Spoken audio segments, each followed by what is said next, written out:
nossa apresentação, né? Vamos seguir aqui para a segunda etapa da nossa...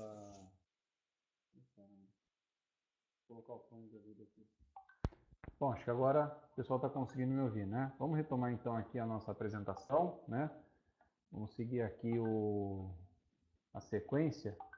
E eu queria começar da seguinte forma, né? Teve algumas perguntas que os colegas fizeram ao longo da semana que eu gostaria de já responder para no final da apresentação a gente fazer mais algum debate dentro do que for necessário, beleza? Vamos lá então, deixa eu só ver se tem mais alguém me chamando aqui no WhatsApp, eu acho que não. Bom, vamos lá, o Thales, ele não se encontra, né? Mas ele me perguntou aqui o seguinte: estou com uma pastora alemão cinza de trabalho, filotinha top, e eu quero formá-la para guarda futuramente. Minha dúvida é a seguinte: eu estimulo a caça dela com o paninho e tal, só que ela está mordendo os tapetes e está dentro de casa por causa das vacinas. Aí eu tô achando que estou fazendo uma confusão na cabeça dela. Ela não está sabendo discernir a hora do treino, da caça, com a hora de ficar quieta depois e não morder os tapetes. O que você me diz? Devo parar por enquanto com a estimulação da caça ou devo continuar a corrigir ela quando morder o tapete? A situação aqui é a seguinte, né? Uma pergunta muito boa por sinal, né? A situação é a seguinte, Thales. A característica principal da caça é o movimento, tá certo? Não há estímulo de caça, o cachorro não ativa o impulso de caça se a caça não estiver em movimento, tá certo? Então, vai ficar muito clara para ela a diferença de um tapete que está numa posição estática, de um treinamento, um contexto, toda uma situação que irá estimulá-la a fazer o trabalho de caça, beleza? Então é isso. Você desenvolve lá, aliás, eu vou até assim dar uma sugestão de treino, não só para o Thales, mas como que eu faria aqui um trabalho com cães de trabalho, obviamente, né? Dentro desse contexto que foi apresentado. Que inclusive foi sugestão de um amigo meu da Guarda Municipal de Itu, né? Um camarada muito profissional aí na criação de cães de trabalho, mas a situação é a seguinte. Inclusive é um princípio que o próprio Max Macedo orienta nos treinos dele, né? Primeiramente, primeiro princípio aqui, aí a gente vai, digamos assim, dar um sentido de conclusão à pergunta que o Thales fez. Primeiro, os nossos treinos eles devem estar relacionados ao mecanismo de alimentação do cachorro, né? Então, primeiro, o que o cachorro se alimenta? É para sobreviver, óbvio, né? Mas vamos lá. O lobo, aliás, o cão é descendente do lobo, e o lobo na natureza, a caça, o impulso de caça que ele tem, o impulso de presa, né? Tudo isso, a caça, a presa, visa justamente obter a presa, se alimentar dela e sobreviver, tá certo? Isso é uma, digamos assim, uma condição que torna o lobo um exímio caçador. Ele caça para sobreviver. Então é em função da necessidade de se alimentar que ele é um bom caçador. Será que se nós fizermos isso com os nossos filhotes, nós estaríamos produzindo bons cães de trabalho? Com certeza sim. Se você desenvolver um trabalho de caça, trabalhar o drive de caça do cachorro antes dele comer, você está fazendo ele associar psicologicamente que o desempenho dele de qualidade no trabalho é a condição pela qual ele é alimentado. Isso tem um impacto no psicológico dele. Quando o cachorro está no trabalho né, quando nós estamos desenvolvendo no cão o impulso de caça, a parte reptiliana do cérebro dele está ativada. Então, a parte reptiliana é a responsável ali pelos instintos primários, né? E se nesse momento que o reptiliano está acionado, você dá o alimento para o cachorro, você está colocando ele naquela condição primitiva de associar o impulso de caça, a necessidade de caçar e a aptidão pela caça sendo desenvolvida com o sucesso da alimentação. Então, quer fazer um bom trabalho de caça com o seu cachorro, faça o trabalho de caça antes dele comer. Beleza? Mas isso tudo tem que estar associado ao contexto. Não adianta nada, por exemplo, Você está lá treinando a caça do cachorro e vai dar o alimento 10 minutos depois. Não, é ato contínuo. Você tem que aproveitar aquele momento em que ele está ligadão, né? Tá lá treinando o drive de caça, né? Assim, como que eu faria na prática? A cacinha que você está trabalhando já tem lá praticamente o alimento que ele teria para aquele momento, né? Então você está chacoalhando lá a cacinha, está fazendo todo aquele trabalho, mas meio que amarrado lá na cacinha, você já tem, sei lá, uma sacola plástica, uma garrafa PET, qualquer coisa assim que ele possa depredar primeiro para conseguir o alimento depois. Então, na sequência, você tem o drive de caça sendo trabalhado, você tem o drive de presa sendo, digamos assim, ativado, todo naquele contexto do reptiliano acionado, e você tem a seguinte mensagem para o cachorro: caçar é bom, eu quero caçar mais, né? Mas tudo isso por quê? É um contexto de caça, é uma caça em movimento. Aí você deixou o cachorro lá dentro de casa, tá lá descansando, ele está entediado, você não enriqueceu o ambiente, não levou ele para passear, fez um ótimo trabalho de caça, pisou na bola na hora de deixar ele sozinho lá com o enriquecimento ambiental feito. Aí o cachorro, deixa eu ferrar com esse tapete aqui. Aí é uma situação diferente. Aí ele não está com o reptiliano ligado, ele não está caçando. Ele está transferindo a energia acumulada dele para algum outro objeto. Então são situações totalmente diferentes. Beleza? Até aqui, pessoal, ficou clara essa minha explicação? Alguém não entendeu alguma coisa? Faz sentido essa observação que eu estou fazendo? Se não tiver, eu explico novamente. Da mesma forma, se você quiser desenvolver um cão com uma aptidão para o faro, a ideia é utilizar a alimentação como contexto motivacional também. O teu cão está em jejum, né? O seu cão está em jejum. E você quer que ele seja um cão concentrado e apto ao trabalho de faro. O que acontece? Nessa condição de jejum, você vai pegar a porção de comida dele e espalhar pela casa. Você vai fazer com que ele se concentre no faro para encontrar o alimento que ele precisa para sobreviver. Até porque também, digamos assim, num contexto primitivo, antes do cão ou do lobo visualizar a caça, ele desenvolve todo um trabalho de faro. Então, querendo ou não, primeiro o cão se concentra no faro. Ele avistou a caça, inicia o acionamento do reptiliano. Então, são contextos diferentes. No trabalho de faro, eu preciso de um cão concentrado, eu preciso de um cão focado ali no que ele está fazendo. Então, eu não posso desenvolver necessariamente ali, né, aquele estímulo de caça. Não, eu vou espalhar a comida pela casa, vou criar obstáculos, né? Por exemplo, se eu jogar a comida no piso, é fácil ele achar, ele não precisa nem usar o faro, ele já está vendo. Agora, se eu jogar a comida num gramado, se eu jogar pequenas porções num local com grama, aí ele vai ser obrigado a utilizar o faro dele. Será um trabalho cansativo, porém produtivo para ele. Ele vai apurar cada vez mais o faro dele para garantir a alimentação dele. Isso, porém, tem um cuidado. Tenha certeza de que o seu cachorro irá comer aquela ração imediatamente. Se ele é o tipo de cachorro que enrola ou que não demonstra muito apetite, o que vai acontecer? Aquela ração vai ficar espalhada na grama, vai começar a juntar formiga, e a hora que ele comer aquela ração com formiga, as formigas vão, né, dar aquela beliscadinha na língua, né? E isso acaba se tornando aí meio que uma punição positiva para aquele trabalho que está sendo feito de desenvolvimento do faro. Ele acaba gerando um efeito contrário ao objetivo. Então, muito cuidado ao aplicar essa técnica de treinamento, tá certo? Até aqui, alguém tem alguma dúvida? Gostaria de fazer alguma observação? Ficou clara aqui a nossa, ficou clara aqui a posição? Bom, deixa eu ver se alguém tiver alguma pergunta aqui no chat, pode me fazer, tá certo? Eu vou olhar aqui no WhatsApp se alguém fez mais alguma pergunta, para a gente já poder responder e dar seguimento aqui na nossa apresentação. Maravilha, Marco. Obrigado pela observação aí. Fico feliz aí que tenham entendido. Deixa eu ver se tem mais alguma dúvida aqui no WhatsApp. Só um minuto, pessoal. Eu quero me assegurar de que todas as perguntas aqui sejam respondidas.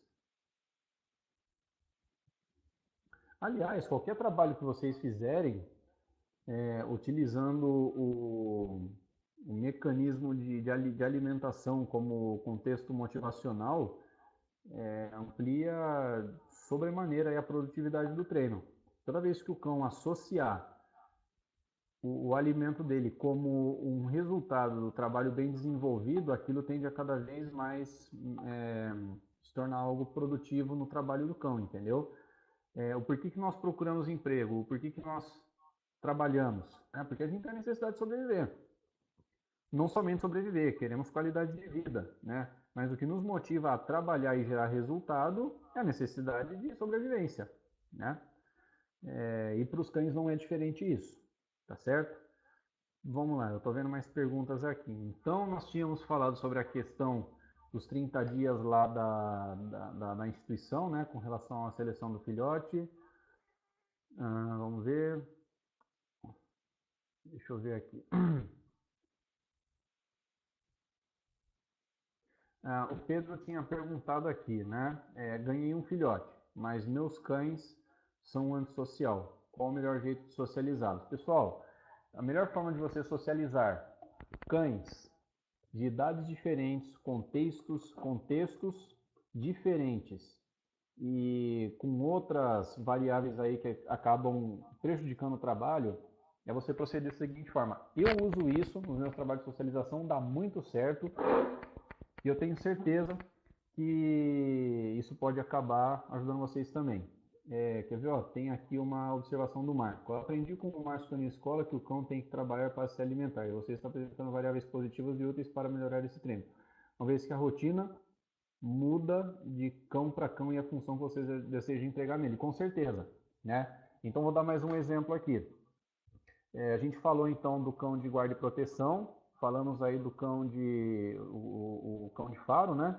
A mesma coisa serve para um cão, sei lá, um cão de exibição, né? Você vai fazer show dog com ele, né? Então, como que você utiliza esse mecanismo de motivação? E veja só, nós vamos entrar na questão dos períodos críticos do crescimento, tá? Nós tínhamos falado até agora, né, todo aquele detalhe do estudo de caso. Vamos entrar aqui nos períodos críticos do crescimento. Estamos aqui respondendo perguntas e tirando dúvidas, né?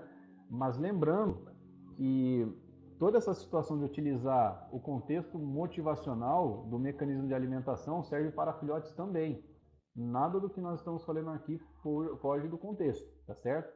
Então, se você tem lá um cão de show dog e você quer deixar ele afiadíssimo, o caminho é o mesmo, né? Ele está em jejum e tudo aquilo que ele comeria naquele período é entregue mediante a execução dos comandos de show dog, né?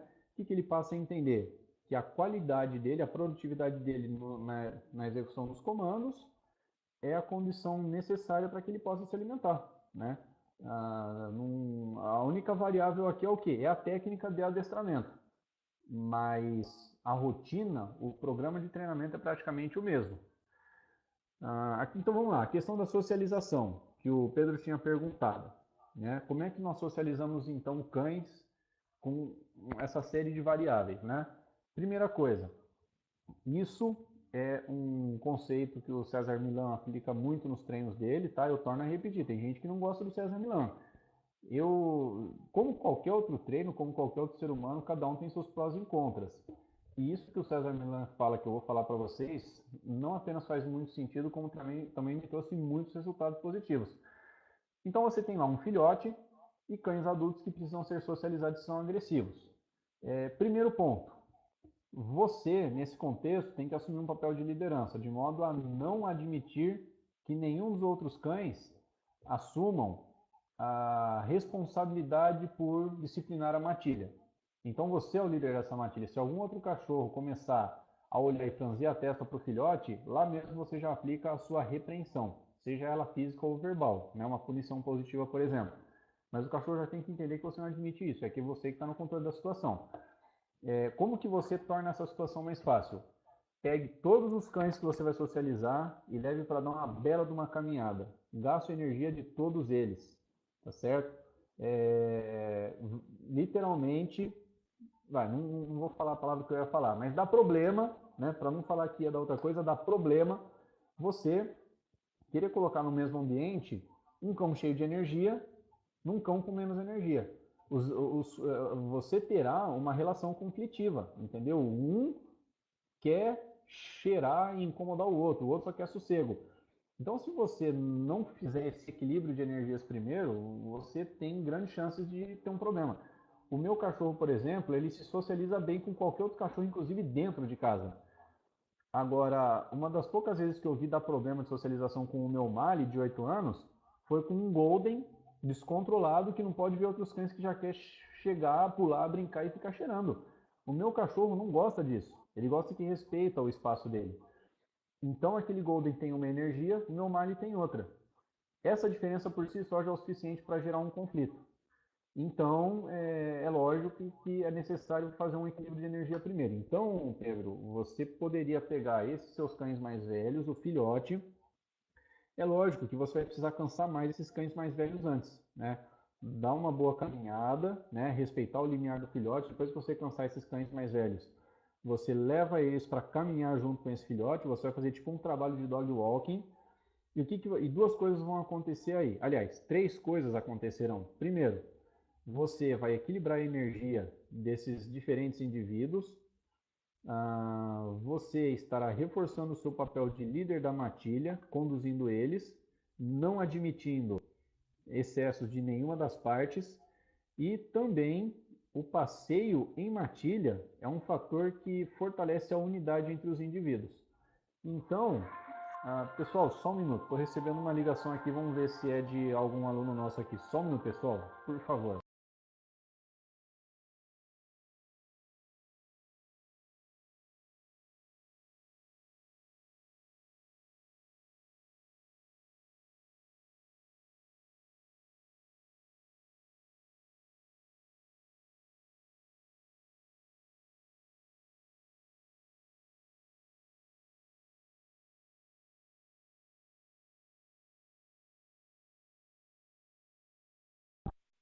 Aqui a interrupção. Então vamos lá, seguindo aqui na apresentação, né?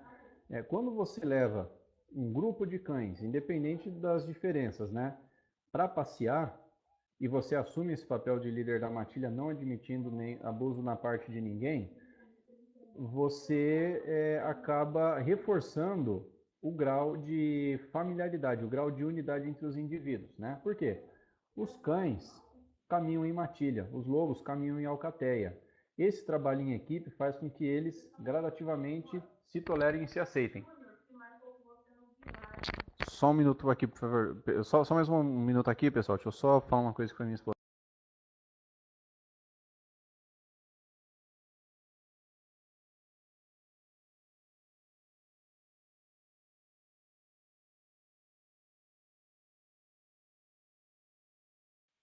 Desculpem, estou retomando aqui a explicação.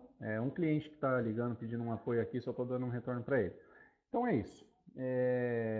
A socialização ela é feita dessa forma. Você equilibra as energias, você faz uma caminhada em grupo, trabalhando inicialmente num ambiente neutro, que não seja pertencente a nenhum dos outros cães envolvidos no processo, né? A ideia é você não estimular a agressividade por proteção territorial ou posse por algum outro objeto. E, enfim, né? É tomar o controle, equilibrar as energias e aumentar o grau de unidade, evitando disputa por recursos ou outras posses no território pertencente a algum ou outro, né? Logicamente, eles vão trabalhar em jejum.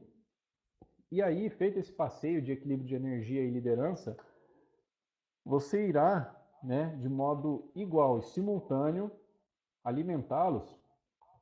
Por exemplo, você tem lá 4 cães. Deixe eles meio que amarrados numa grade, né? Sem ter proximidade de um para outro, né? Você coloca eles numa grade, as coleiras atreladas nas grades, de modo que um não alcance o outro, tá? Porque se der algum problema, você perde o serviço.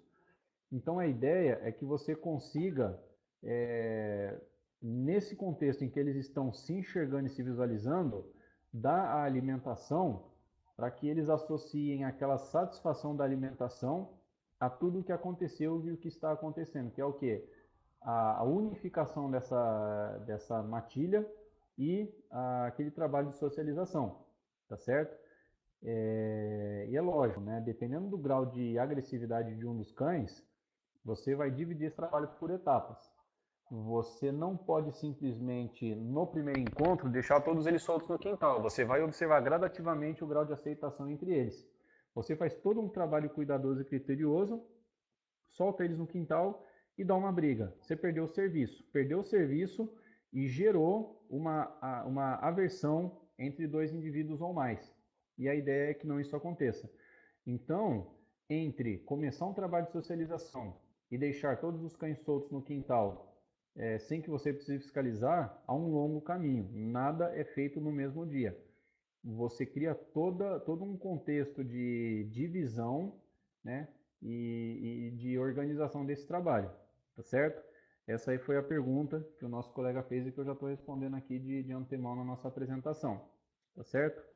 Se alguém tiver mais alguma dúvida, pode estar me perguntando. Se eu esqueci de responder alguma coisa, eu respondo depois no WhatsApp, tá certo?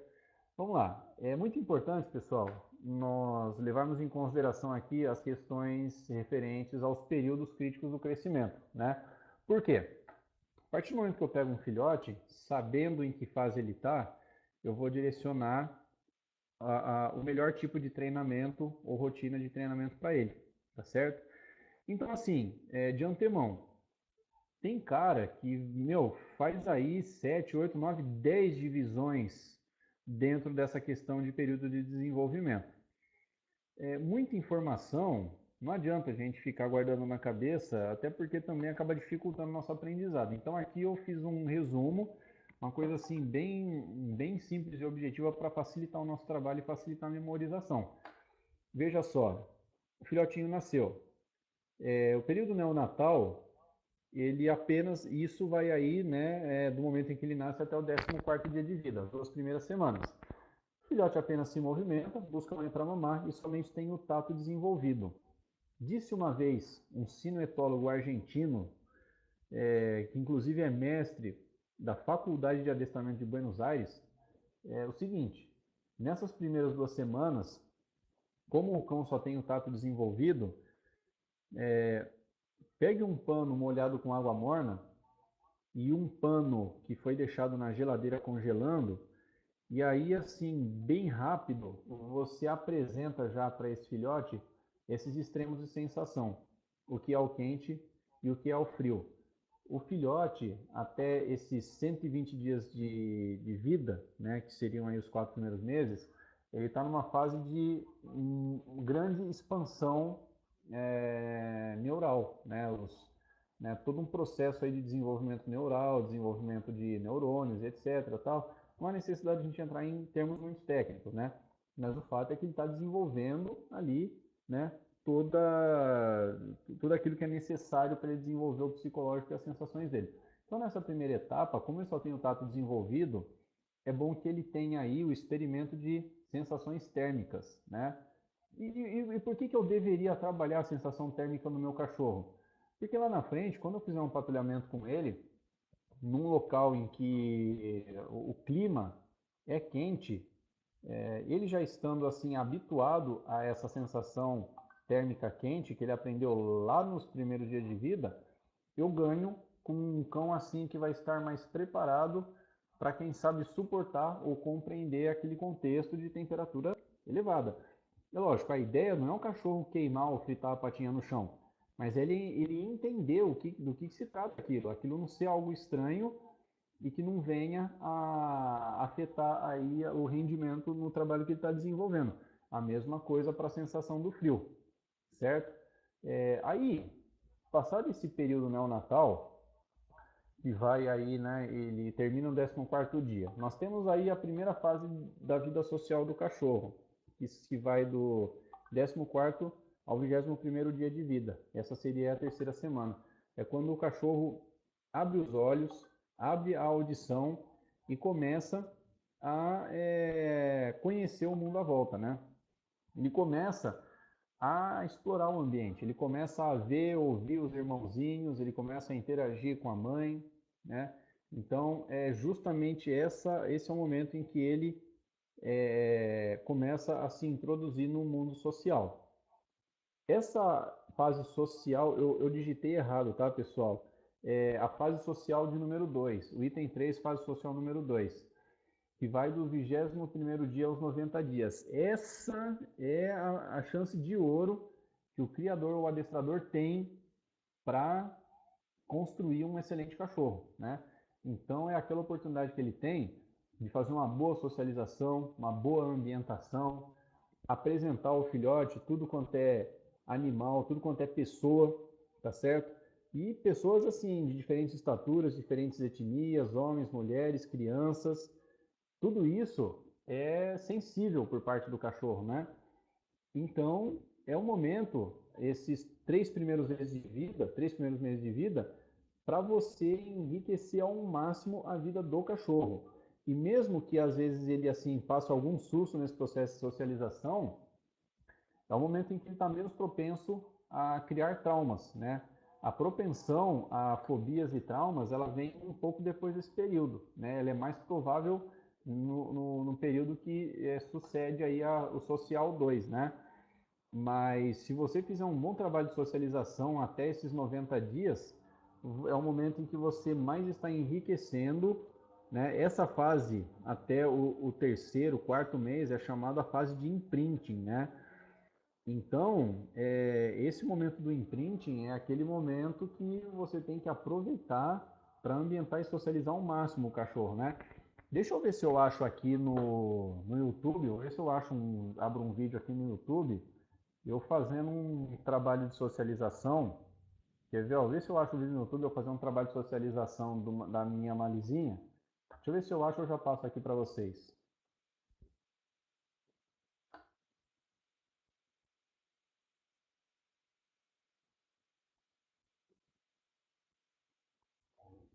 Se eu não conseguir achar no YouTube, vou ver se eu consigo fazer um upload dele aqui, quer ver?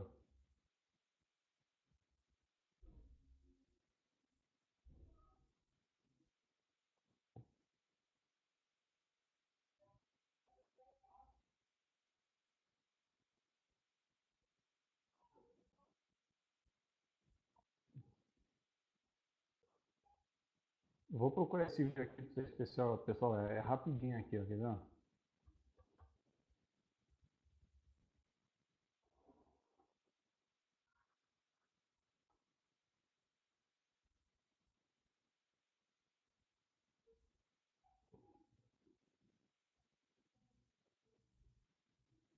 Bom, vamos lá, já estou aqui no meu canal do YouTube. Vamos ver. Ah, achei o vídeo, ó. Ambientação de filhote de Malinois.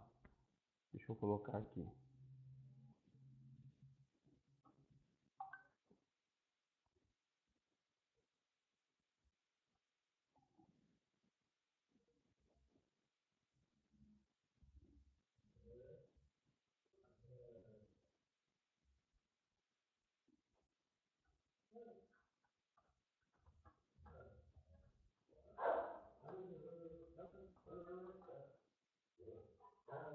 Ah, tá aqui.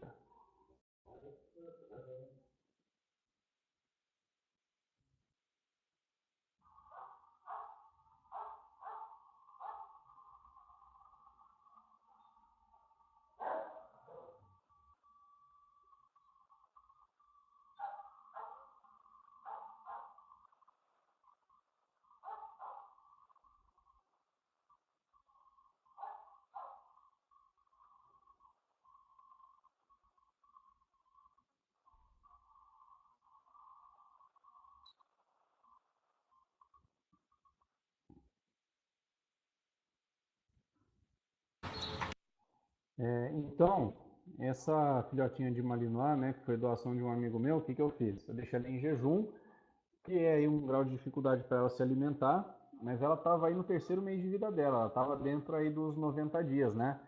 E aí eu fui ambientando ela com estampidos, né? Mesmo com uma gravação, mas estampidos aí de tiros, explosões e tal, né? Mas a questão é a seguinte, todas essas, e são coisas que vocês já sabem, eu tenho certeza que isso aí não é novidade para ninguém. Só que a situação é a seguinte, o melhor momento para realizarmos isso é até ali os 90 dias. Dá para fazer até os 120 dias, os 4 meses? Dá. Só que o momento mais rico desse aprendizado são os 90 dias, os 3 primeiros meses, tá certo? E aí, vem um detalhe importante, período juvenil do desenvolvimento do filhote, né? Dos 120 dias em diante, você tem aí o fechamento da janela social, maior interesse pelo ambiente, amadurecimento e equiparação à adolescência. É nessa fase que o juvenil, né, o cachorrinho juvenil, começa a intensificar aquelas brincadeiras sexuais, né, a se interessar pelo sexo oposto. Ele começa a meio que criar uma desobediência, mas não assim por maus hábitos, né? É uma desobediência assim porque o ambiente passa a ser mais interessante, ele passa a ser mais influenciado pelos estímulos do que era antes, né? E aí é justamente nesse período que cabe aí uma intensificação nos trabalhos de obediência, mas sabendo aproveitar bem aí a questão da concentração, ou seja, você trabalha o cão em jejum e utiliza a comida como forma de motivação ambiental, motivação para o trabalho, né? E também, apenas aqui reforçando que nessa situação de adestramento, né? Veja só, não só o adestramento em si, mas a educação canina, né? Esses primeiros 120 dias é o momento em que o cachorro mais facilmente absorve aí os conhecimentos, aquilo que está sendo ensinado. Dá para adestrar um cachorro que tem 6 meses, 1 ano, 2 anos? Dá, ele vai aprender do mesmo jeito. Só que aquilo que você ensinar para ele até os 4 primeiros meses é tudo assim o que você pode aproveitar de útil na vida dele para trazer os melhores resultados, beleza? E aqui eu vou abordar uma outra situação importante no próximo slide. Deixa eu verificar aqui.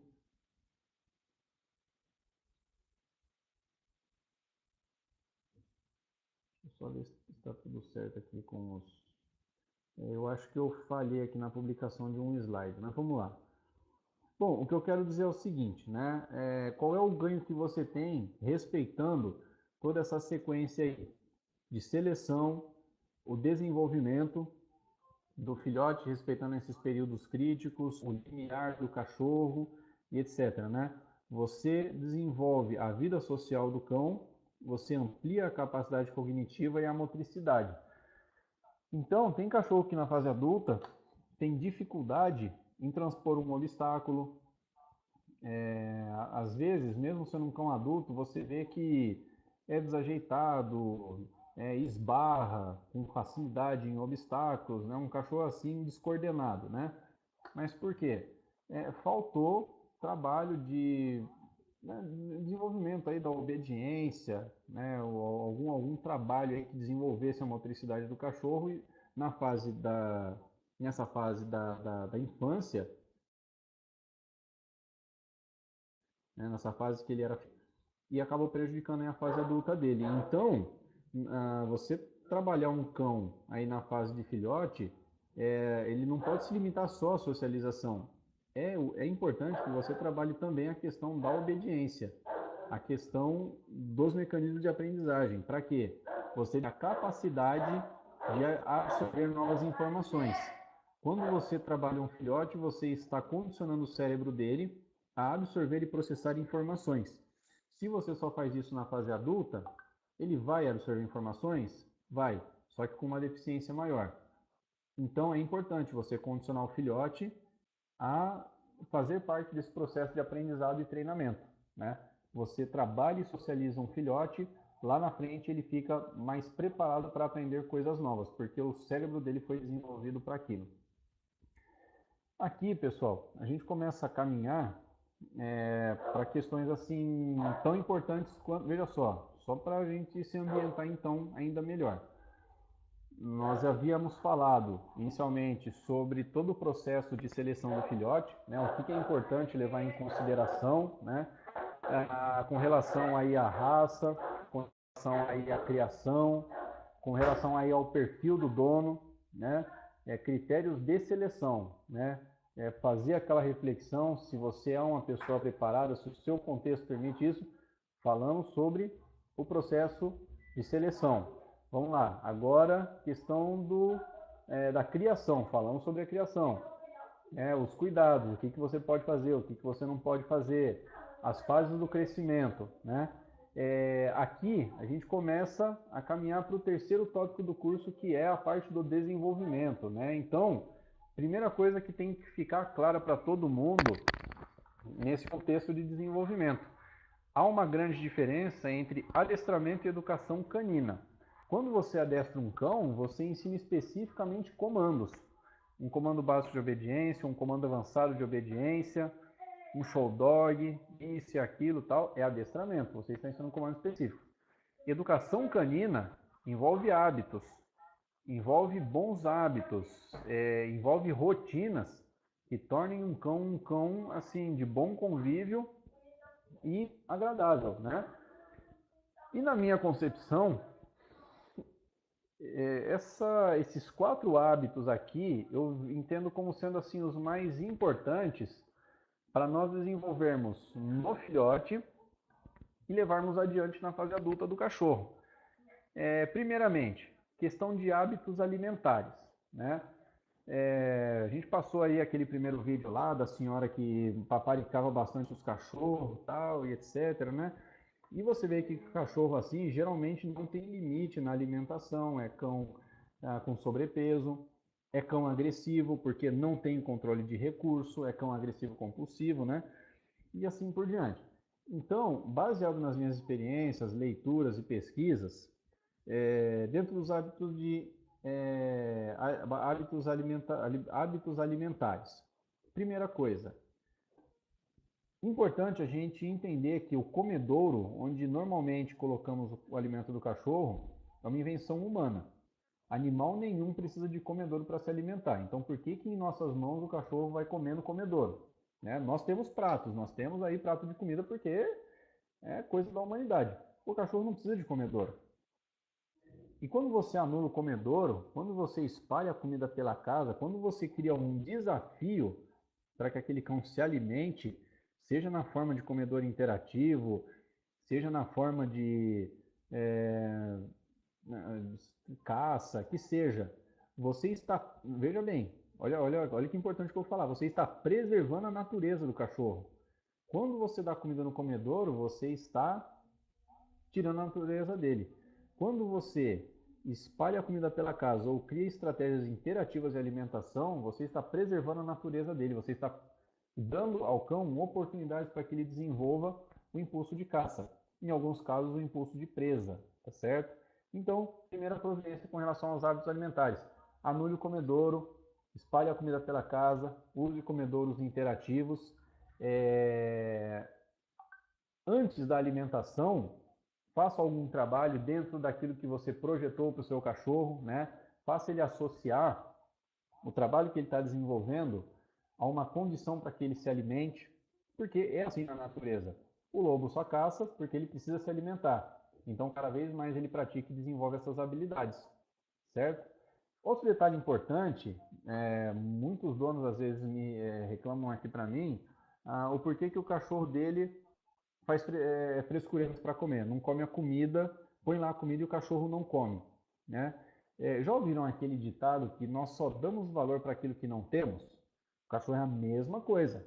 Você acha que o cachorro vai dar valor para a comida dele se ele souber que ele tem comida à vontade e a hora que ele quer, e ele tem um ser humano garantindo a sobrevivência dele?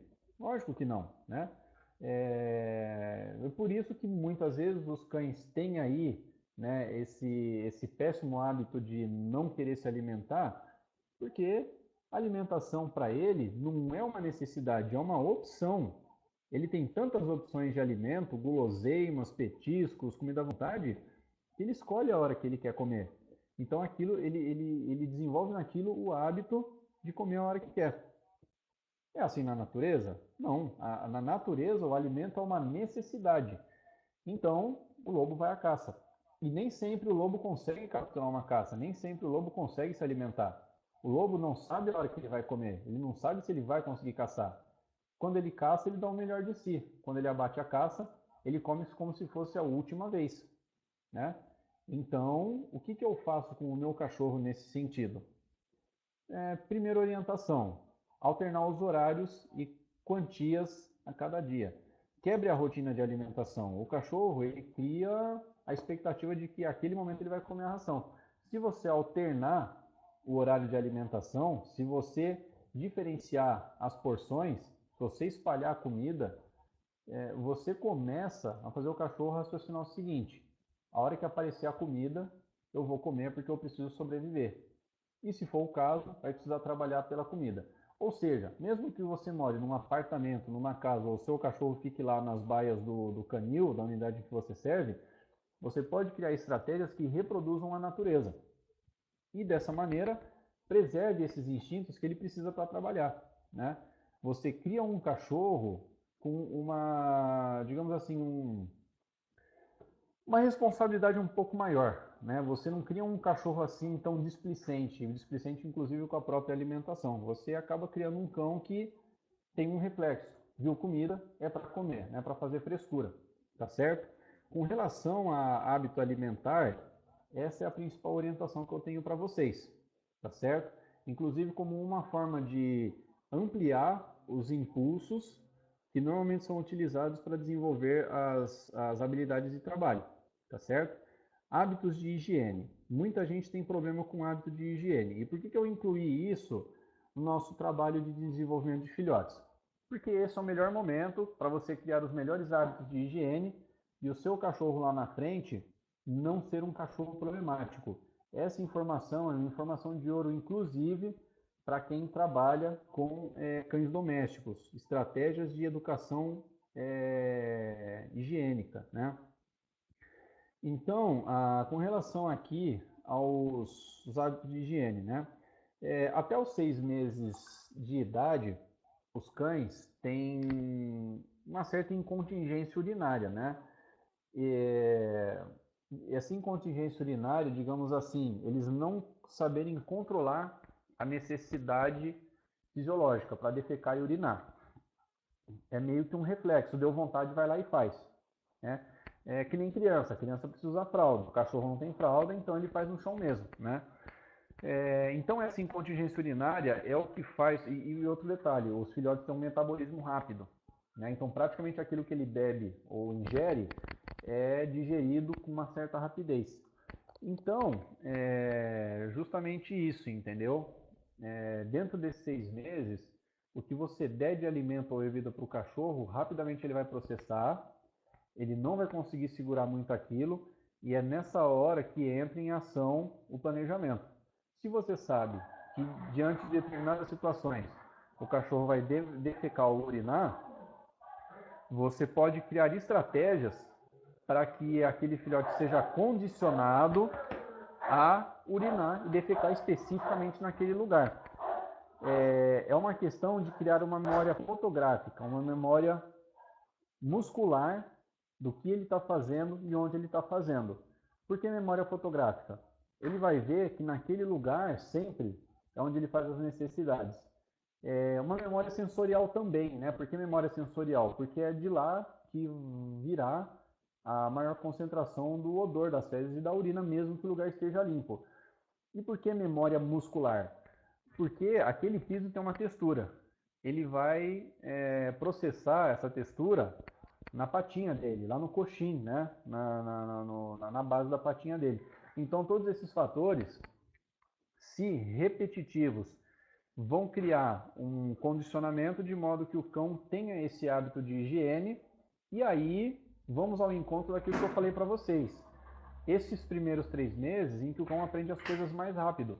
Se você deixar esse filhote de 3, 4 meses urinar e ficar em qualquer lugar, meu amigo, você está causando um problema sério. Se você criar desde já uma regra específica e clara para ele, ele vai criar uma predileção por aquele local, ele vai entender que aquele é o local preferido dele fazer as necessidades dele. E também tem um outro detalhe: os locais de maior convívio do cachorro são geralmente os locais que ele preserva para não sujar. Isso geralmente é onde ele passa a maior parte do tempo, onde ele dorme, onde ele come, onde ele fica com o dono. Então, quando o cão amadurece, quando ele chega nessa fase aí dos 6 meses em diante, ele começa a desenvolver um senso de autopreservação. Ou seja, ele começa a entender que aquele lugar sujo é nocivo à saúde dele. Então, se ele entende que o espaço A é um ponto de convivência, um ponto de alimentação e de descanso, e o ponto B é onde se concentram os odores dele, ele vai criar nisso um padrão de comportamento que vai fazer com que ele concentre as necessidades de um espaço específico.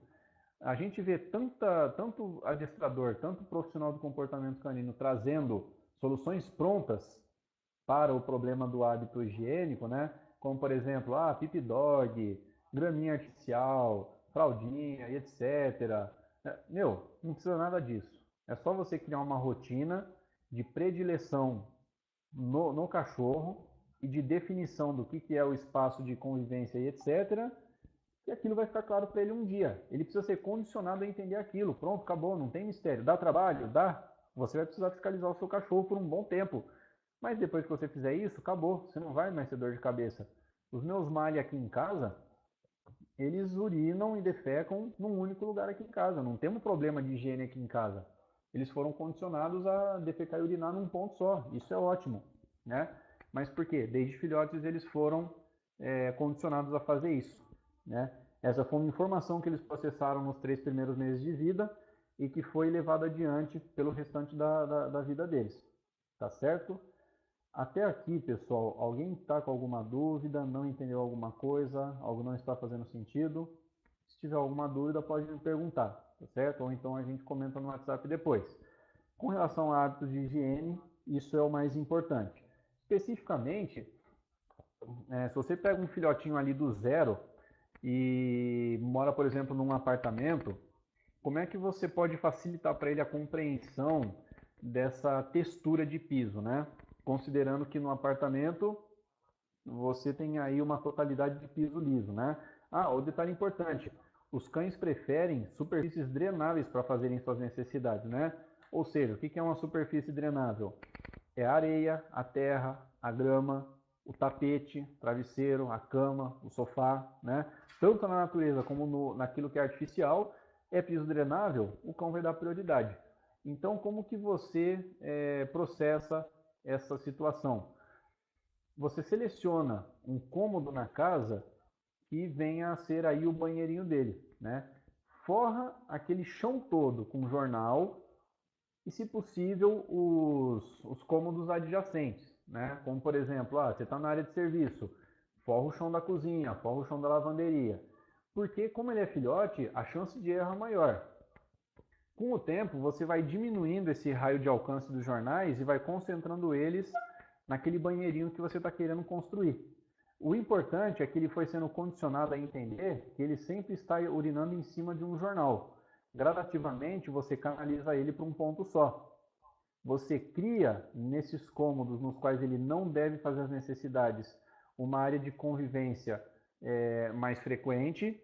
Você deixa a caminha e o alimento nesses locais de maior convivência e ele passa a entender aquilo que eu falei para vocês. Aqui é lugar de conviver, aqui é lugar de fazer as necessidades. E essa estratégia do jornal, o jornal não adianta só ele ficar num ponto só. Eu vou colocar o jornal aqui que é onde ele vai fazer a necessidade. Não, primeiro você tem que fazer o cachorro entender o que é uma superfície drenável. E que inicialmente ela está em todo lugar, para ele não fazer no sofá e no tapete.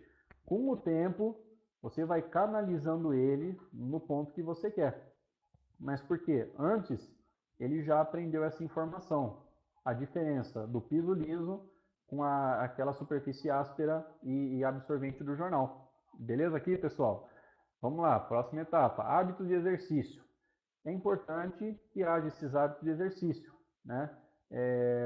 Justamente vai ao encontro daquilo que a gente falou no tópico anterior. Você cria condições de treinamento, socialização e ambientação que vão fazer com que o seu filhote desenvolva um bom cognitivo, uma boa motricidade e uma boa digamos assim, aptidão para a vida social, né? E isso é muito importante principalmente nos cães de polícia. Eles precisam ser cães bem sociáveis e precisam também serem cães com habilidades físicas, pular um obstáculo, pular de dentro da viatura, enfim, né, realizar um ataque, a transposição de um obstáculo e etc. Entendeu? Tudo isso, esses hábitos de exercício são desenvolvidos desde filhote, tá certo? Então veja só como que você pode desenvolver um filhote com produtividade. Bons hábitos alimentares, bons hábitos de higiene, bons hábitos de exercício para você, né? O camarada vai na academia, ele vai fazer o que? Ele vai malhar para ficar só musculoso? Não, ele vai para ter uma resistência física, uma boa função, uma funcionalidade respiratória, né? É todo um contexto, não é somente a aparência, mas é o rendimento dele na atividade física. A mesma coisa para o cachorro, certo? Prevenir problemas de saúde, problemas respiratórios, problemas cardíacos e etc. E aqui, pessoal, o item 4, que muitas pessoas negligenciam, tá certo? É você criar hábitos de hierarquia, tá certo? Isso tudo, novamente, faz parte do desenvolvimento do cachorro, do filhote, certo? Então vamos lá, hábitos de hierarquia. O que é você desenvolver um hábito de hierarquia num cachorro, né? Primeiramente, isso aqui, pessoal, uma informação que eu extraí do livro de Conrad Lorenz, de O Homem Encontrou o Cão, é um livro excelente, eu sugiro que vocês leiam. Conrad Lorenz é o papa da etologia, o camarada é embaçado, né? Uma vez ele escreveu nesse livro que ele foi tratar a agressividade de um cachorro que ele tinha, e qual foi a estratégia que ele usou para tratar a agressividade desse cachorro? Ele deixou o cão em jejum e montou na bicicleta dele, começou a pedalar para um lugar desconhecido e afastado, deixando ao longo do caminho pedaços de carne. O que aconteceu? Esse cão agressivo começou a seguir os rastros de carne, foi seguindo o Conrad até esse local desconhecido. Quando esse cão embaçadão, brabão aí, se deu conta de que ele estava longe de casa, longe da sua zona de conforto, num lugar afastado, desconhecido, cuja única referência era uma pessoa que controlava os recursos, aquele cão logo, opa, agora esse é o meu líder. Vou respeitá-lo porque é ele que está garantindo a minha sobrevivência. Ele me trouxe até aqui e ele tem alimento, então eu devo respeitá-lo. Foi assim que Conrad Lorenz tratou um caso de agressividade de acordo com o livro dele. Quando eu li aquilo, eu falei assim, meu, esse cara é um gênio, porque ele estudou com muita profundidade o comportamento canino a ponto de chegar nessa conclusão, desenvolver esse programa de treinamento e alcançar o resultado que alcançou. Então, aí você deve estar se perguntando, caramba, eu vou ter que pegar um cachorro, montar na bicicleta e levar ele para longe? Não necessariamente. Mas você precisa entender que o papel do líder numa casa é tão importante que, se ele deixar isso bem claro, ele trata com tranquilidade problemas de agressividade. Por isso que muitas pessoas têm problema com Rottweiler em casa. Porque o Rottweiler, né, tem gente que fala assim, os Rottweilers são desobedientes, né? O Rottweiler é indisciplinado. Não é que o Rottweiler é desobediente. Se você fizer um bom trabalho de obediência, eu até estou para te dizer assim que a grande maioria dos Rottweilers que eu adestrei, eles tinham um reflexo, uma rapidez na execução do comando que dava gosto de ver. É gostoso você adestrar um Rottweiler. Eu adoro adestrar Rottweiler. Eles são muito disciplinados no trabalho de obediência. O problema é que a maioria dos donos trata o Rottweiler como um bebê, né? Não se coloca como líder, não se impõe, não coloca, não delimita regras. E como a natureza do Rottweiler é dominar, é possuir, acaba surgindo esse conflito, né? De modo que às vezes o Rottweiler ele acaba se impondo de uma forma assim meio que truculenta com os seus donos. Mas não é culpa do cachorro, é culpa do dono. O dono tem a mão leve, tem a mão fraca. Eu não falo mão leve no sentido de bater no cachorro. É dono de temperamento não de má índole. mas um temperamento apático, um temperamento fraco, não consegue se impor com o seu cachorro. E aí, por isso que as pessoas reclamam, o Rottweiler é desobediente. Não é que o Rottweiler é desobediente, é a pessoa que não sabe se impor com o seu cachorro, né? Então, assim, é justamente você entender o perfil da raça, a importância do dono assumir esse papel de líder, desenvolver esses hábitos de hierarquia e manter os seus cães em ordem. Isso para Rottweiler, pastor alemão, pitbull, qualquer raça, né? Chow Chow, Akita, são cães complicados de lidar porque são cães primitivos, né? Mas independente disso, controlando o recurso e expressando a sua liderança dentro dessa sutileza, o cachorro entra na linha, entendeu? Eu estou fazendo um trabalho de socialização aqui de uma Akita com um Border Collie, totalmente agressivas entre si, e utilizando essas técnicas que eu expliquei para vocês de socialização e de liderança, em poucas semanas a gente conseguiu um resultado tão bom assim que nem os donos acreditaram que seria possível, né? Então, assim, tudo isso que eu estou falando para vocês aqui, pessoal, são coisas que eu já pus em prática e deram certo. Então, não são somente cursos e leituras, são experiências minhas que trouxeram resultados. O que eu estou falando aqui, vocês podem pôr em prática, podem inclusive depois até vir tirar uma dúvida comigo depois, mas são técnicas que funcionam, tá? Então, por exemplo, essa questão do hábito de hierarquia, né? Controlar recurso, passear em matilha, você colocar o cão numa situação desconfortável com relação ao ambiente, de modo que ele recorra a você, são coisas que funcionam, tá certo? Sempre que eu posso, os meus passeios de matilha, eu faço e vou a lugares afastados da onde os cães moram. Entendeu? Para quê? Justamente eles olharem para mim e falar assim, meu, você é o líder e estamos a seu comando.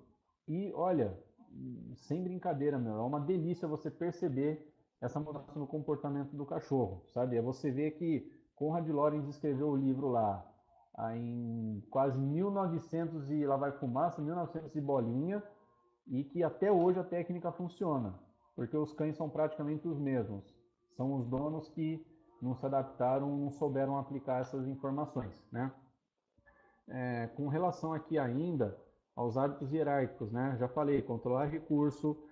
Nossa, pessoal, uma outra coisa importante que me veio à mente aqui, ó. A iniciativa é sempre sua. Vou dar um exemplo. Tem cachorro que é chato. Você vai na casa da pessoa, o cachorro pega a bolinha e fica pulando em você para você jogar a bolinha. O cachorro quer sair, vem na sua frente e fica latindo. Pega a coleira, fica esfregando a coleira em você, fica batendo na porta. O que acontece? O que o dono faz? Joga a bolinha pro cachorro. Pega a coleira e vai sair com o cachorro. O cachorro toma a iniciativa de pedir uma coisa, o dono cede a essa pressão psicológica, né? Ah, que bonitinho, ele veio trazer a bolinha para mim, deixa eu brincar com ele. Na verdade, o cachorro está manipulando a pessoa está se permitindo manipular. Eu não vejo nada de bonito nisso, pelo contrário, né? É aquela questão do politicamente correto. Não, já se viu, você não tem coração, você é um adestrador bruto, truculento, você tortura os animais. Para, meu, o que é isso? O cachorro tá lá te manipulando, você tá achando bonito, tá dando risada para ele. Aí o cão lá vai lá, morde a visita, causa uma situação constrangedora e aí? É bonito também? Né? Então, assim, né, não tem nada a ver, né? Esse negócio do cachorro ficar fazendo exibicionismo, tomando iniciativa para induzir o dono a fazer o que quer, não tem nada de bonito nisso, muito pelo contrário, isso é uma baita de uma demonstração de fraqueza por parte do dono, né? Então, iniciativas por passeio, iniciativas por brincadeiras e treino são suas, não do cão. Se o cachorro chegar para você, o filhotinho lá, isso já começa a surgir desde filhote, tá certo? Mantendo aqui o nosso contexto. Todos esses hábitos que eu estou falando para vocês, eles são desenvolvidos e mantidos de filhote a cão adulto, mas eles precisam começar desde a fase de filhote. Estamos falando de desenvolvimento de filhotes, então isso não pode ser esquecido. Por quê? Se a pessoa deixar para fazer isso quando o cachorro for adulto, vai dar mais trabalho, né? Meu, tem hora que dá raiva, cara, as coisas que eu vejo acontecer. Para mim, isso é uma coisa que irrita muito. Eu vejo lá o cachorro abusando da paciência do dono e o dono achando bonito, cara. Fala assim, meu, como é que pode uma coisa dessa, cara? Olha como a falta de informação deixa as pessoas numa situação complicada, né? Aqui ninguém precisa bater no cachorro, não precisa do dia do cachorro, mas, meu, mostra lá que aquilo tem limite e que aquilo é inadmissível, né? Então, dentro dos hábitos hierárquicos, iniciativa de passeio, iniciativa de brincadeira, iniciativa de treino, iniciativa de alimentação são suas. Não é o cachorro que pede, é você que faz. Então, na prática, o cachorrinho chegou lá, pegou a bolinha, né? Ficou lá esfregando a bolinha em você, pulando em você. Meu, é bronca, é mordida no pescoço, né? Essa mordida no pescoço é você simular a mordida de um cão adulto no pescoço do cachorro, como se a sua mão fosse a boca de um cão adulto, né? Imagina um filhotinho lá incomodando a mãe e a mãe disciplinando o filhote com uma mordidinha no pescoço, lá no cachaço do cachorro, né? Quando um filhote estiver te incomodando e se comportando com uma atitude sem limites, a sua mão vira a boca do cachorro. Você dá um beliscão na pele do pescoço, tipo aquele beliscão lá do Seu Madruga no Chaves, no Seu Madruga no Chaves não, no Seu Madruga no Kiko, e a hora que ele dá uma ganida, ele vai assimilar aquele beliscão, aquela mordida, com a mordida que ele estaria tomando da mãe. E aquilo psicologicamente tem um impacto na cabeça dele. Opa, fiz besteira, estou sendo disciplinado, tá certo? O cachorro começou com essas iniciativas desrespeitosas, tem que haver a correção. Senão aquilo vai continuar acontecendo e o cachorro vai ficar cada vez mais descontrolado, tá certo? Dentro dos hábitos hierárquicos é muito importante também sempre seguirmos adiante com aquilo que estamos fazendo com o cachorro somente nos momentos em que ele estiver calmo e equilibrado. Então, por exemplo, vai passear com o cachorro, mostrou a coleira para ele. O cachorrinho está lá pulando de felicidade porque vai passear. O que o dono faz? Põe a coleira, sai na rua. O cachorro conseguiu o que queria no momento que ele estava ansioso, aquela ansiedade foi reforçada. Eu vou ver se eu consigo mostrar aqui para vocês também um outro vídeo de um adestramento que eu estava fazendo. Eu vou pesquisar aqui esses dois vídeos aqui de um adestramento que eu estava fazendo, que era justamente esse controle da ansiedade no cachorro. Quer ver? Ó? Eu vou pegar lá do meu canal e vou passar aqui para vocês esse vídeo, quer ver? Dá só um minutinho. É um vídeo assim bem bacana. Quer ver? Tá aqui, ó. Vou passar o link para vocês. Controle de ansiedade canina no passeio.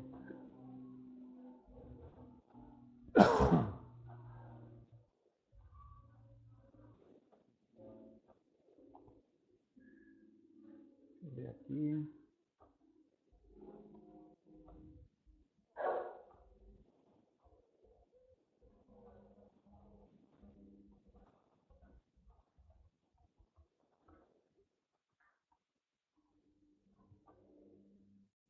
Ó, pessoal, vou passar o vídeo para vocês aí.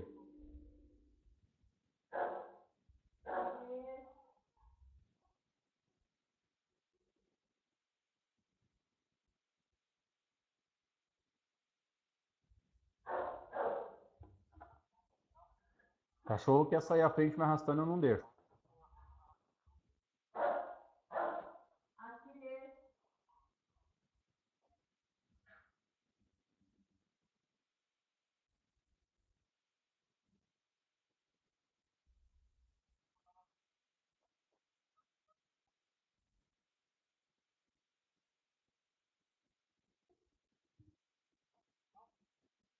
Começou a querer disparar, sair na correria, eu repreendo.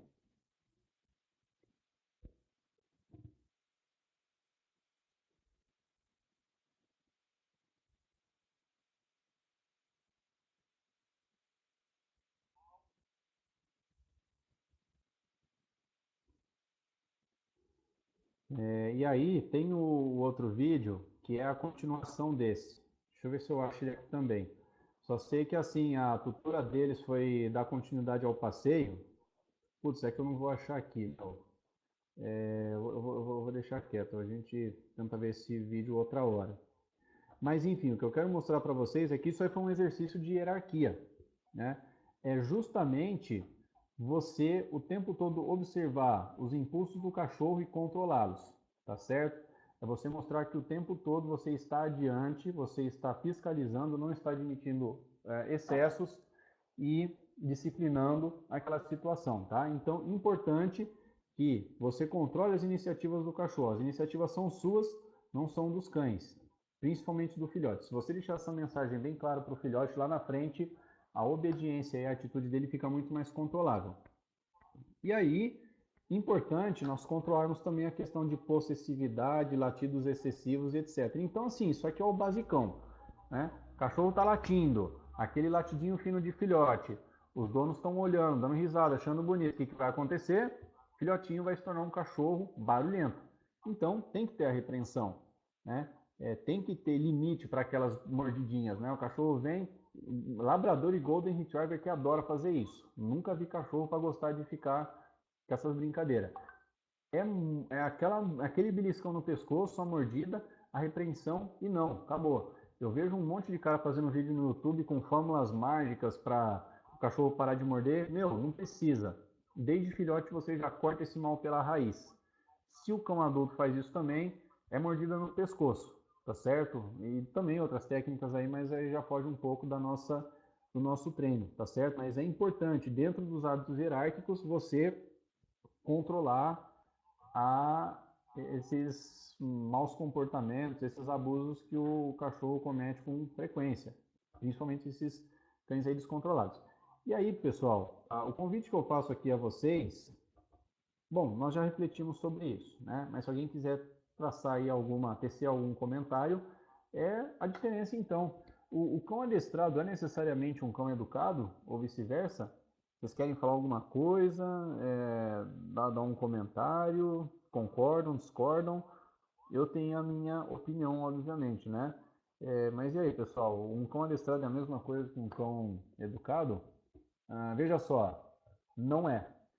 Vou dar um exemplo. Você imagina só um rapaz aí que tem lá nível superior, pós-graduação, doutorado, mestrado, um rapaz de 25 anos, inteligente pra caramba.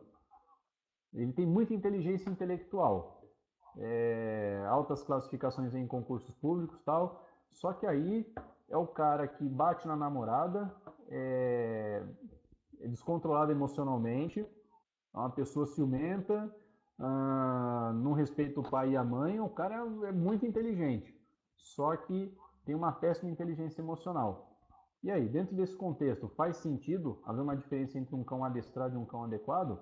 É justamente isso, né? Você pode ter um cachorro que lá nos vídeos do YouTube do fulano, rapaz, o cachorro faz até pão na chapa. O cachorro é inteligente pra caramba, faz todo mundo brilhar os olhos.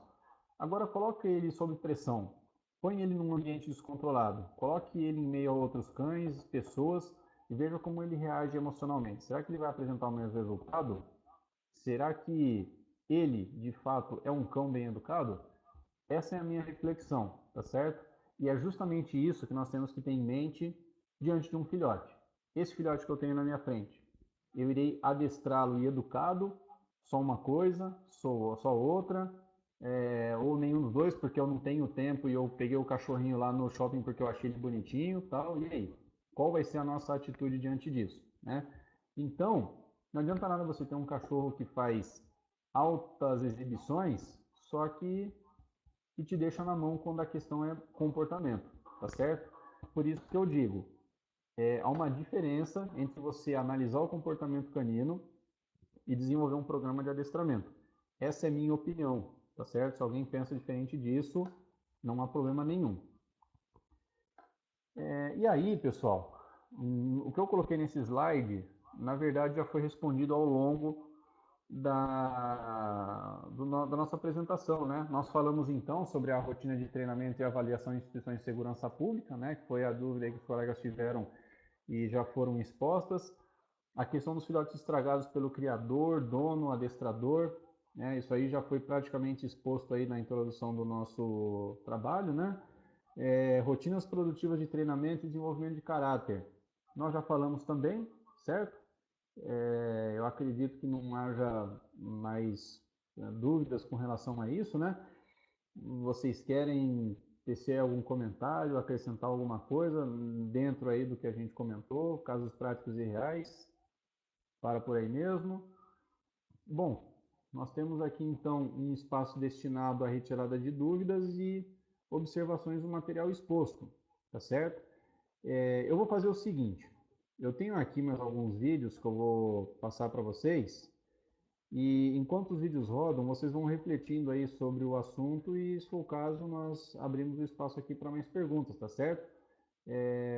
Esses vídeos que eu vou passar, pessoal, são vídeos dos, se eu não me engano, acho que é Puppy Confidence Course.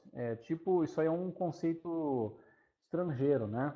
Em inglês significa circuito de desenvolvimento da confiança no filhote. Então é tipo um circuito onde o filhotinho ele é motivado pela alimentação a transpor uma série de obstáculos e desenvolver aí não só a questão social, mas a psicomotricidade e também aí, né, a melhoria cognitiva, tá certo? Vou dar play para vocês aqui. Today what we're doing is a group puppy obedience class. It is a fun class. It's designed to be a social experience for the dogs. All the different obstacles are designed to simulate something the dog's going to run to in real life. I mean, the dog's going to have to be on carpet. He's going to have to be on slippery floors. He's going to have to be on tile. He's going to have to be on wood.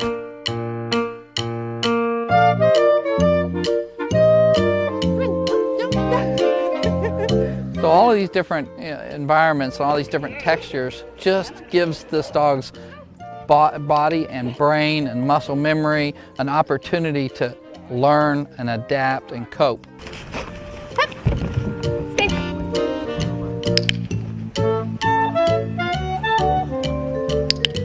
Our puppies have great genetics, they have great early social experience, they have great teaching and training to help them learn to cope.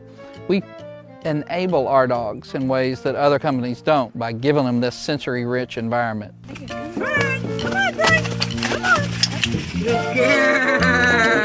One of the most unique things about what we do here at Protection Dog Sales is we're really concerned about puppies having extreme levels of confidence. We want this puppy to have so much confidence that there is not a chance that there's going to be a fear-based aggressive response. We don't want fear in our dogs. We want confidence. So all the early development and socialization we do is critically important. It is labor intensive, but it's a labor of love. It's something we enjoy, and we've seen the results. When you look at our high-end personal protection dogs, you can see with your own eyes the proof is in the pudding.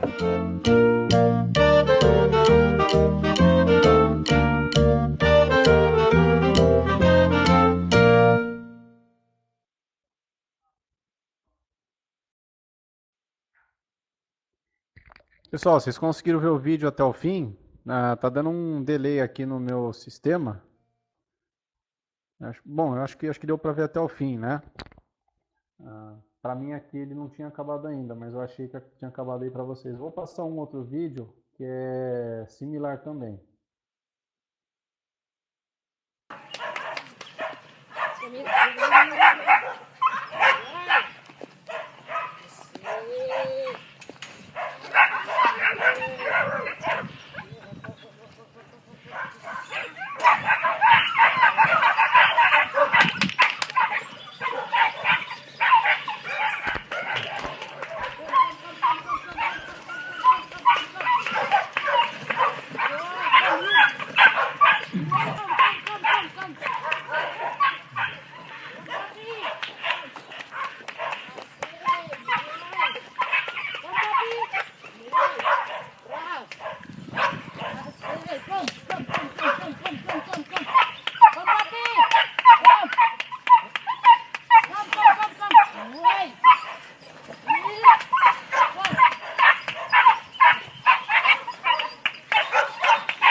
Bom, deixa eu ver o que mais. Esse outro vídeo aqui a gente já viu, né? Deixa eu retornar aqui então para a apresentação. Então, pessoal, veja só. Nós começamos o vídeo mostrando aquela senhora que gasta 35 mil, 40 mil libras mensais só com mimo para o cachorro, né? Olha que situação, não sei se é mensal ou se é anual, mas não deixa de ser dinheiro, né? Olha só, né, meu, o tanto de dinheiro que é gasto desnecessariamente estragando o cachorro, né? Com tanto mimo, com tanto absurdo, né? Ah, deixa ela lá, né? Ela gosta, é a escolha dela, é a vontade dela, liberdade de expressão, democracia, Lula 2018, né? O pessoal fica com esses discursos aí, só que o pessoal se esquece o seguinte: quem está sofrendo as consequências de toda essa liberdade de expressão, toda essa, né, essas ideologias de livre vontade, etc., quem está sofrendo aí são os filhotinhos, estão lá tendo uma vida ridícula, uma vida absurda, né? Uma vida totalmente de desrespeito e desconsideração com a natureza, né? Do próprio filhote, do próprio cachorro, né? Então, assim, sabe, nós temos que raciocinar o seguinte: as nossas decisões, as nossas posturas não afetam somente as nossas vidas, mas inclusive quem está à nossa volta, inclusive os nossos cães, né? Então, o seu estilo de vida de muito mimo, muita proteção e etc., né? Por mais que seja com uma boa intenção, na verdade está estragando o cachorro, está causando um péssimo efeito, uma péssima consequência, né?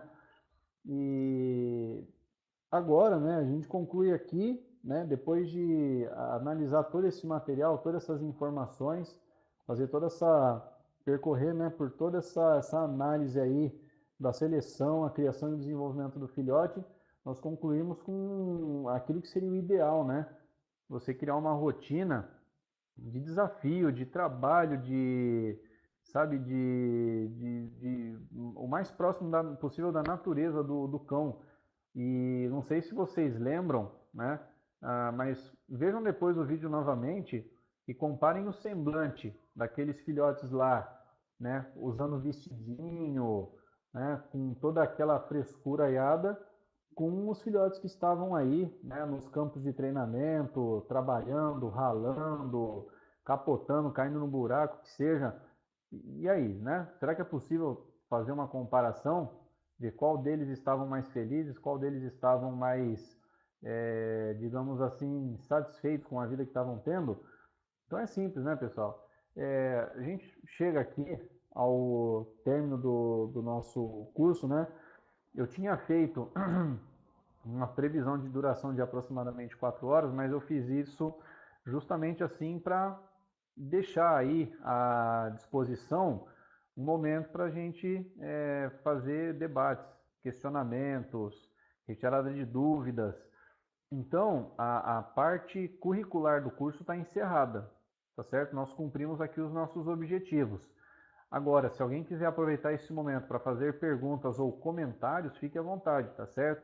Alguém aqui dos participantes tem interesse em estar fazendo uso da palavra? Eu libero o microfone e nós iniciamos aqui a audiência, tá certo? Alguém quer falar alguma coisa?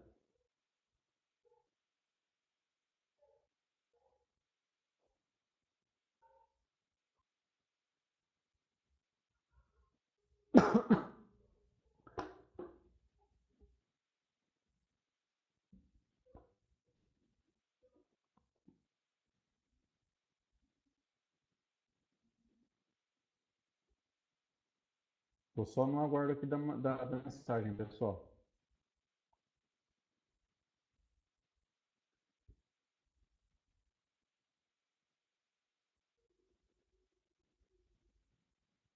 Ô Marco, você quer falar alguma coisa? Se você quiser, eu libero o microfone ou então você manda só a mensagem de texto.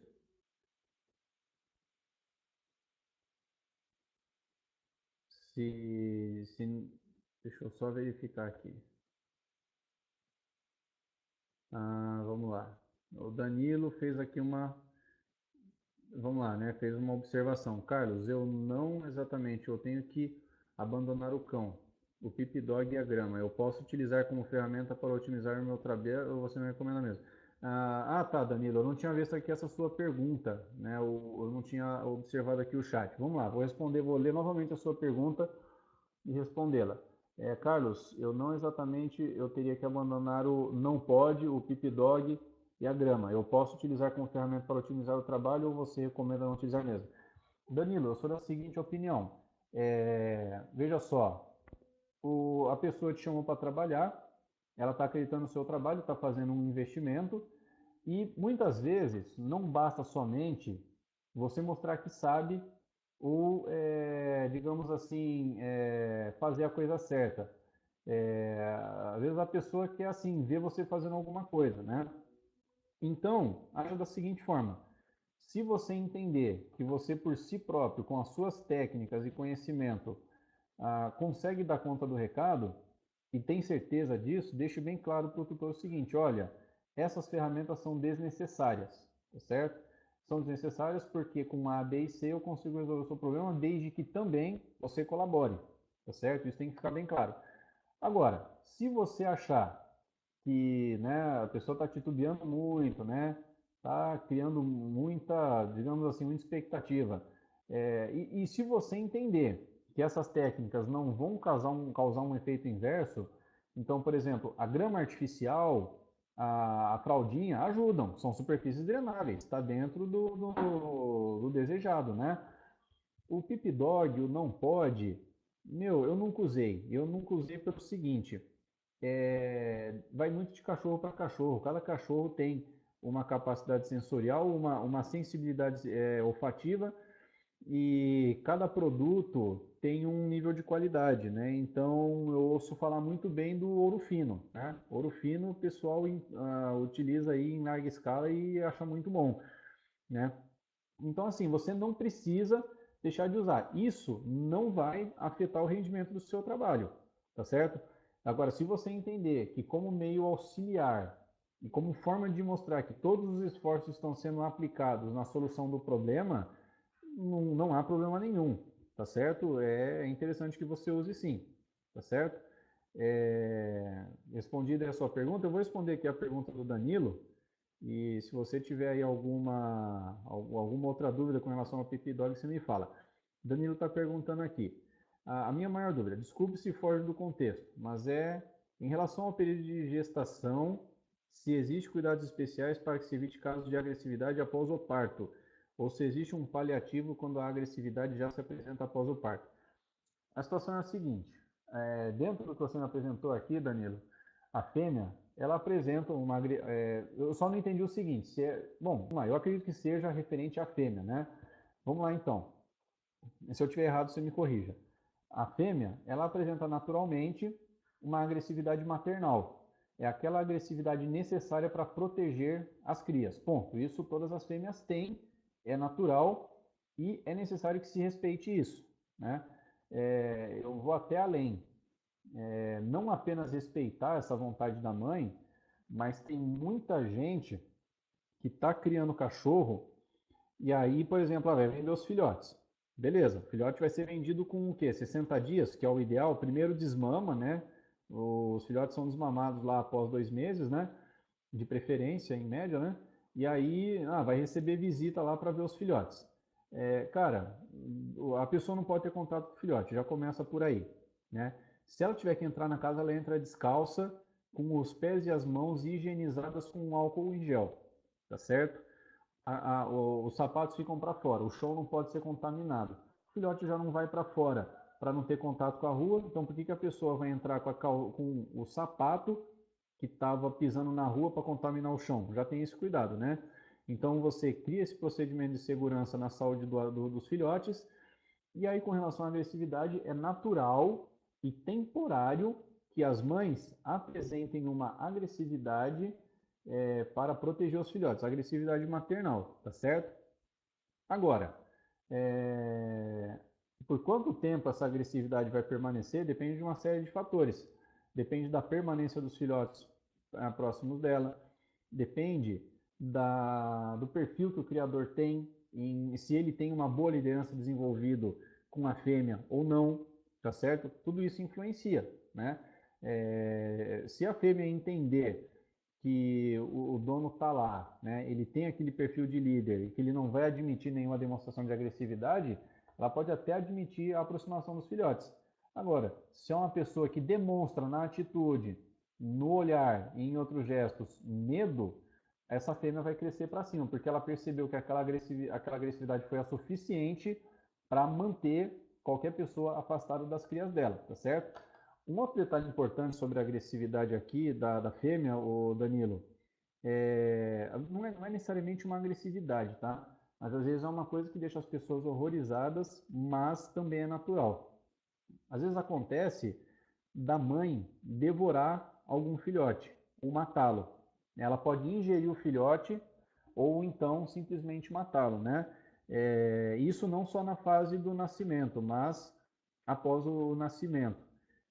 Quando a mãe age dessa forma, devorando ou matando o filhote, é simplesmente porque ela entendeu, dentro da sabedoria da natureza, que aquele filhote é fraco e ele vai prejudicar o restante da ninhada pelo fato de ser fraco. Na natureza seria assim: a matilha precisa ser forte, unida e capacitada a migrar e caçar. Então, se dentro daquela matilha você tiver um indivíduo fraco, a própria mãe se encarrega de eliminá-lo, para que ele não sofra ou não cause prejuízos à matilha, tá certo? Ou à matilha ou à alcateia, beleza? Basicamente, essas são as situações mais comuns dentro aí da agressividade apresentada pela fêmea. Se a sua pergunta não foi respondida, pode perguntar novamente aqui que a gente esclarece com mais detalhes, tá certo? Tá aqui, respondeu. Obrigado pela explicação. Tranquilo, Danilo, espero ter ajudado.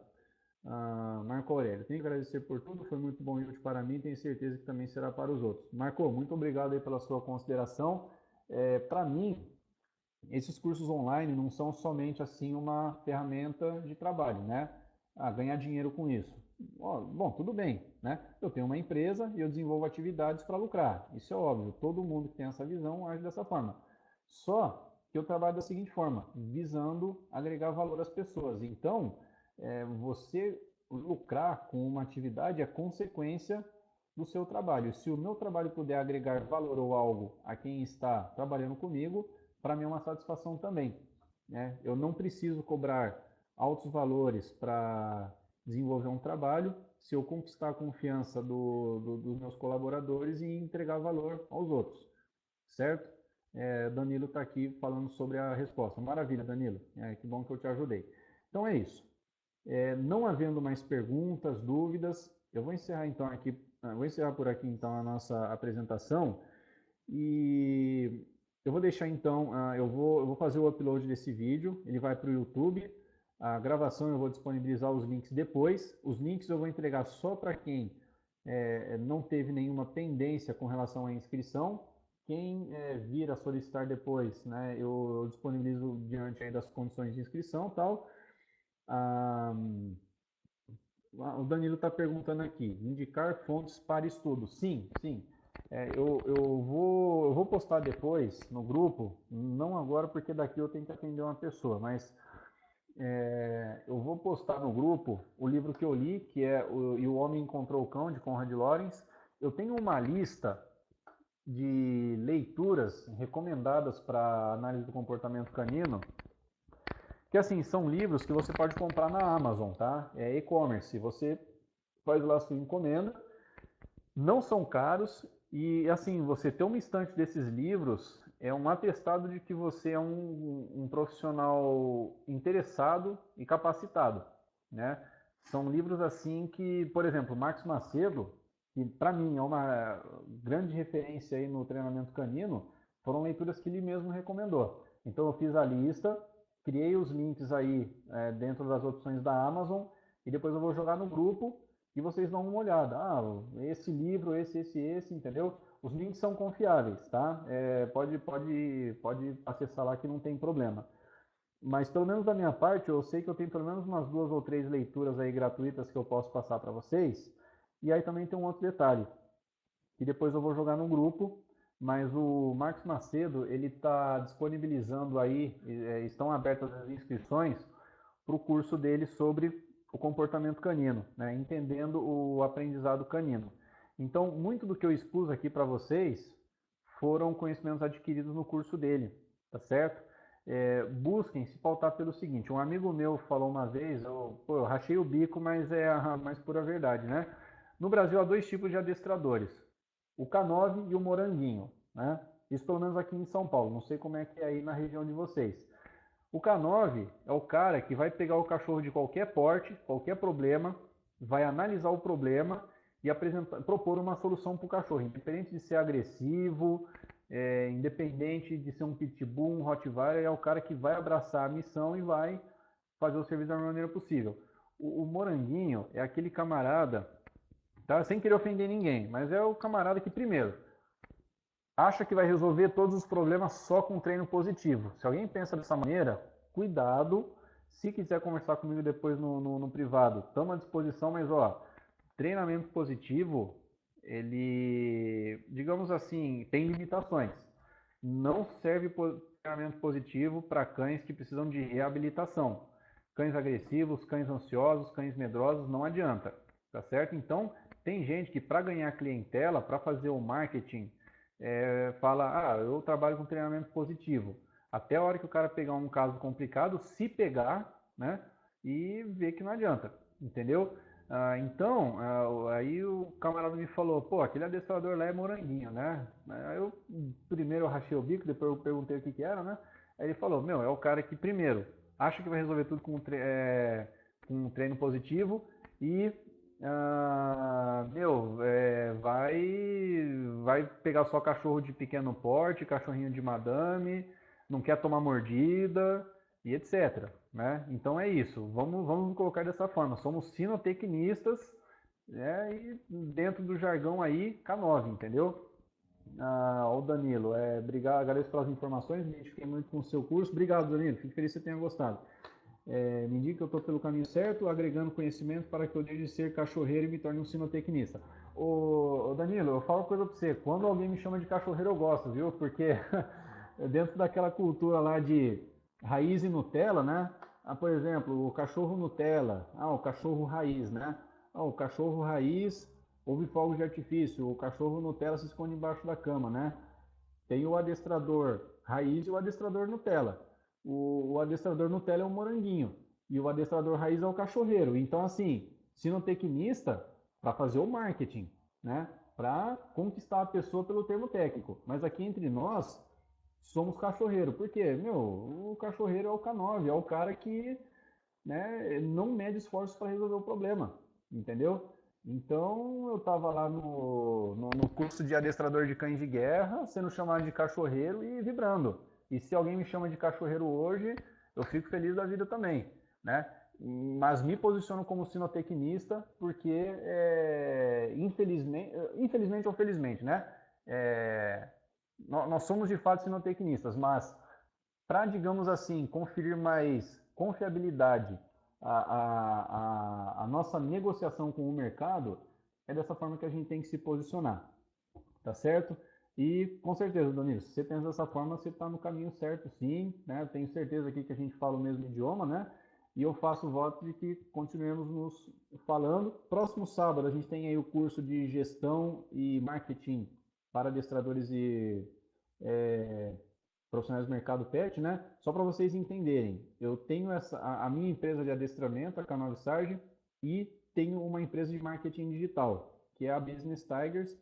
Vou falar mais sobre ela na próxima visita, mas nós trabalhamos com a criação de elementos de marketing e desenvolvimento de estratégias de marketing digital, gestão de redes sociais, plano de marketing, estratégias de posicionamento no mercado.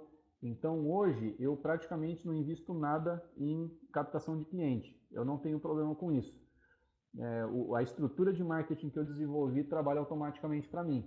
E é nesse contexto que eu quero chegar com vocês aí na semana que vem, nesse próximo curso, tá? A gente vai fugir um pouco do comportamento canino. Vamos falar especificamente sobre a negociação, o marketing e tecnologias de informação, tá certo? É um curso para adestradores, mas ele vai fugir completamente do comportamento canino, tá certo? Então, fico feliz aí que vocês tenham gostado, espero poder ajudar mais vezes. Se surgir alguma dúvida depois, podem estar me perguntando no WhatsApp, no grupo, aí a gente vai se falando. Beleza? Então, pessoal, mais uma vez obrigado aí pela participação, pela colaboração. Uma boa noite a todos e um excelente final de semana. Fiquem com Deus.